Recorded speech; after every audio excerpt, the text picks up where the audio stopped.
Spoštovani udeleženci konference izdelovalcev bioplastike, lepo pozdravljeni.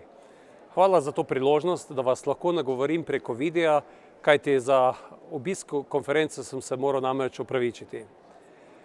Krožna ekonomija, bio-based industry so teme, s katerimi se v Evropskem parlamentu ukvarjam tudi sam in so tudi zelo visoko na prioritetah Evropske unije, Evropskega parlamenta.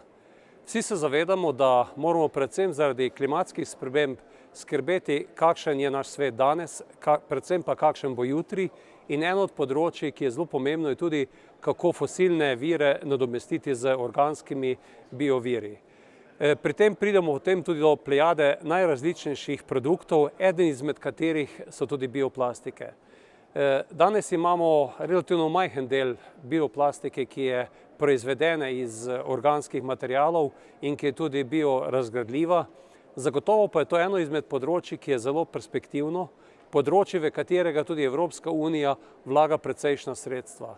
Sam sem tudi poročevalec v esenci o enem poročilu, v katerem smo poenostavili postopke, s katerimi bo Evropska unija lahko preko programa Horizon investirala skoraj 1 milijardo evrov v raziskave in razvoj tega področja, področje bio-based industry, preko javno-zasebnega partnerstva, kjer imamo na eni strani inštitucijo, ki jo je ustanovila Evropska unija, prispevala, kot sem že dejal, skoraj 1 milijardo evrov sredstev do leta 2020. Na drugi strani pa so podjetja združena v konzorcijo biogospodarskih podjetij, ki pa morajo sama zagotoviti 2,7 milijarde evrov sredstev.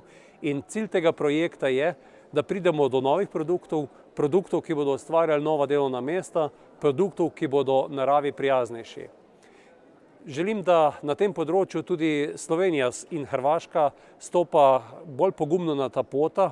V tem kontekstu tudi v naslednjem letu organiziram v maju konferenco, kjer bomo v Sloveniji pregovorili o bioproduktih, o bio-based industriji, in zato iskren pozdrav, da se nam 10. maja pridružite na tej konferenci v Ljubljani, kasneje tudi na razstavi teh izdelkov v Kostanjevici.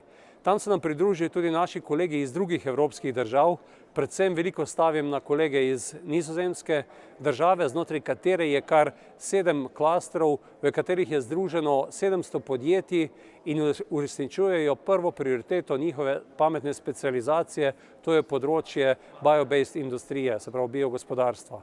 Zato mislim, da je ta izziv in pa zgled, ki ga vidimo pri zelo naprednih Nizozemcih, prav izziv za nas in tudi priložnost, da drugo leto, se pravi na spomladi, te ljudi spoznamo, kakor tudi predstavniki iz Evropske unije, ki razpolagajo s tem sredstvom in na nek način pomagajo pri razvoju te pomembne panoge.